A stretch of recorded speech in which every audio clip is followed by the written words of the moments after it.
Hey guys, Pastor Mike here, and I'm really blessed to be able to share this devotional with you. Today I'm going to read out of 2 Corinthians chapter 10, verses 3 through 6, and it says this: For though we walk in the flesh, we do not war according to the flesh. For the weapons of our warfare are not carnal, but mighty in God, for pulling down strongholds, casting down arguments, and every high thing that exalts itself against the knowledge of God, bringing every thought into captivity to the obedience of Christ.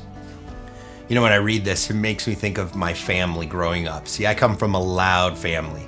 My immediate family was only about 4 of us, but when you included my extended family, aunts, uncles, and cousins, man, we would have events that had 30 or 40 people there. And what I remember clearly is that it was always loud. We were always competing for space and time to speak. And if somebody spoke, you spoke a little bit louder. And if somebody's point was made, you wanted your point made. And what we would always find at the end of this was just arguments happening. Nobody ever made their point clear, and everyone was confused, and it was just loud. Now, I tell you that because the exact opposite was how my wife was brought up. See, my wife came from a single mother for most of her life, and they had a small family. She only had to compete for time with her sister, and so when my wife and her mom and her sister would talk, it was always pretty calm. Their conversations were direct. Their conversations had purpose, and they left with an understanding of each other's positions. You know, it's interesting because my wife still to this day in our home really communicates the same way. See, I'm the one who riles up our kids and gets them all excited and gets them loud, and we battle and compete for a position to speak. And my wife will sit there very still and very calm and very patient.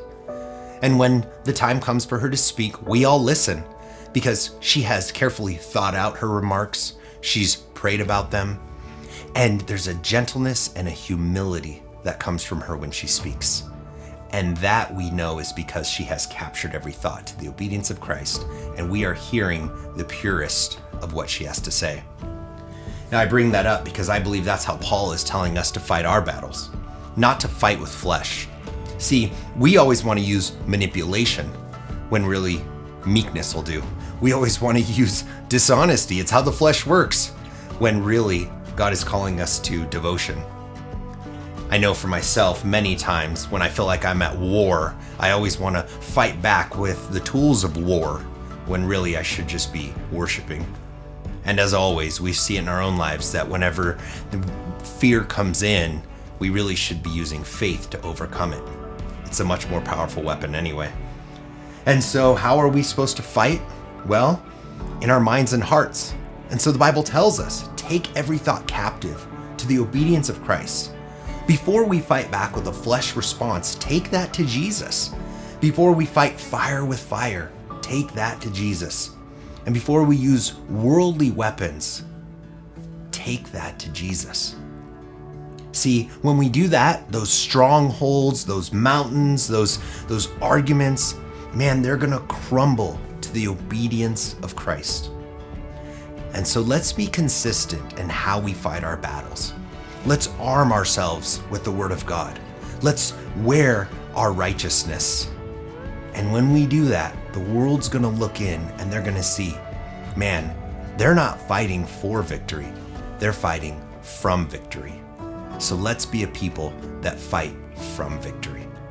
Love you, Wildwood.